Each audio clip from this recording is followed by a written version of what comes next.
I swear, it certainly seems like every other day there is a new leak regarding the Xbox Series X or the PlayStation 5. And you know what? In this video, we're going to be talking about the new PlayStation 5 info that has come out by a Twitter user who basically posted internal AMD testing results for what a lot of people think is the PlayStation 5 chip. And well, it's not making people happy, because it certainly seems like the PlayStation 5, instead of being more powerful than Xbox Series X, it actually is going to be quite weaker. Well, let's get into it, shall we? What is going on, guys? Randall Thor 19, the man with the million, back again with another video. Hope everyone's having a great weekend. And if you don't mind, if you enjoyed this video, make sure you hit that like and subscribe button. I would greatly appreciate it. So you know what? I'm going to throw up all the information right here on screen. It's from a Twitter user by the name ROGame. But if you actually go to his page, all the information's been deleted. So does that give it more credence that it's true? Who made him delete it? Did he realize he made a mistake? Did AMD or PlayStation come after him? I guess we'll never find out. But if you take a look at the information, you have a bunch of stuff that honestly makes my eyes glaze over. 4 shader arrays, 14 gigabytes of GDR6, 2 gigahertz GFX clock, which basically means that the PlayStation 5 will run at 9.2 teraflops. And this is what I look like reading the information. Oh, yeah. I know some of these words. Now look, I don't know what a teraflop is. I don't know what a shader array is. I look at this information and I'm completely confused. I'm not going to try to pretend to tell you guys what any of this actually means. There are far better channels out there that could explain the tech stuff way better than I can. But I wanted to take a look at this because the information seems to be correct. But the issue is it up to date? You see, this Twitter user basically did a driver dive and got all this information, the internal information from AMD about the PlayStation 5 chip, the Xbox Series X chip, etc., etc. But it was from testing all the way back in June. The question isn't so much, is it right? The question is it up to date? Could there be a better version of this chip out there? Because we already know the Xbox Series X, by Phil Spencer's own word, it's double the power of the Xbox One X and the GPU side, which is 12 teraflops. This would put the PlayStation 5 at 9.2, which is a significant decrease. You're looking at 3 teraflops, almost 28 to 30%, which was about the difference between the PlayStation 4 and the Xbox One. What did everybody talk about this generation because of that difference? Resolution. Games ran better on the PlayStation 4 than the Xbox One. And because of that, because every Digital Foundry video and every IGN article that came out talking about these games and how blurry Call of Duty and Quantum Break looked at 720p, Microsoft made the conscious choice to never lose one of those arguments again. So they created the Xbox One X.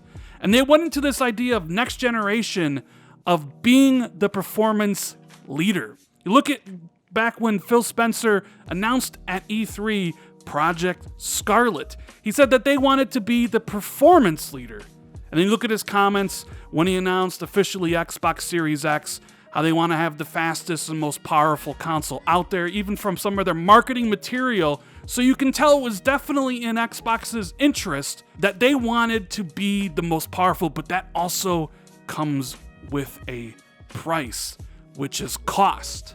With what we know about the Xbox Series X, people's guesses at the price basically start at $499, and some have even speculated it could go all the way up to $599 because a system that is designed to be the performance leader, designed to always run the games as best as possible than their competition, a system designed to pack as much power in it as possible. And look at that form factor. It just shows you that was the mindset that Xbox was going into, but it's going to cost us a lot of money. Sony, on the other hand, every single time they've officially talked about the PlayStation 4 in the 2 Wired articles this year, never really once mentioned their desire to be a performance leader, to have the most powerful console, to set the benchmark. They talked mostly about the SSD technology, the reduction of load times, getting into your games really quick. And when Mark Cerny, the system architect of the PlayStation 5, was asked to define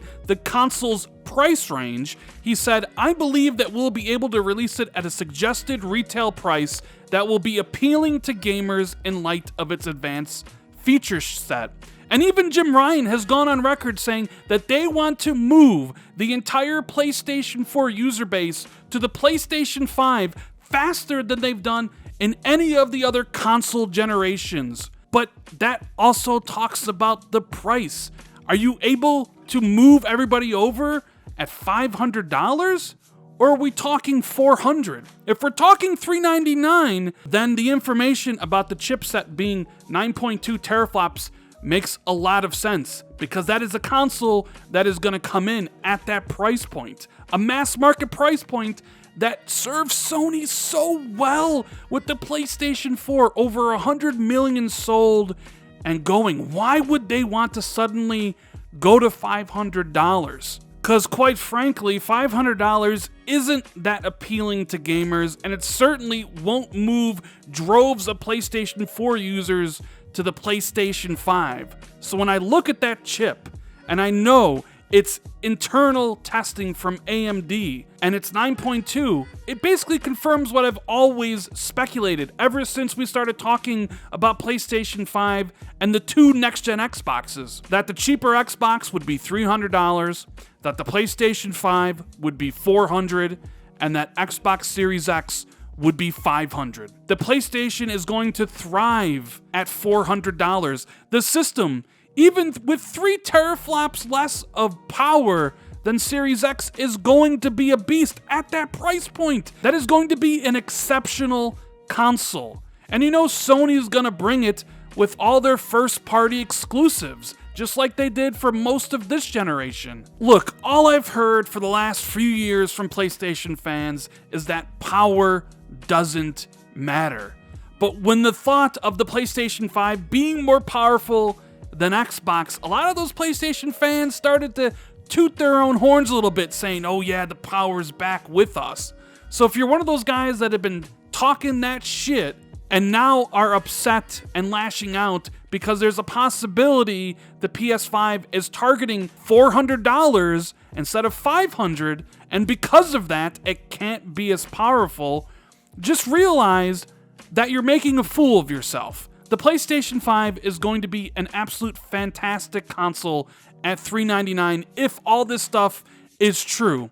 Essentially, all you guys out there are just going to have to get used to the fact that more than likely, all the multiplats, all the third-party games will look and perform better on Xbox Series X from the start of this generation onward. But like I said, you guys have always told me power doesn't matter. It's about those exclusives.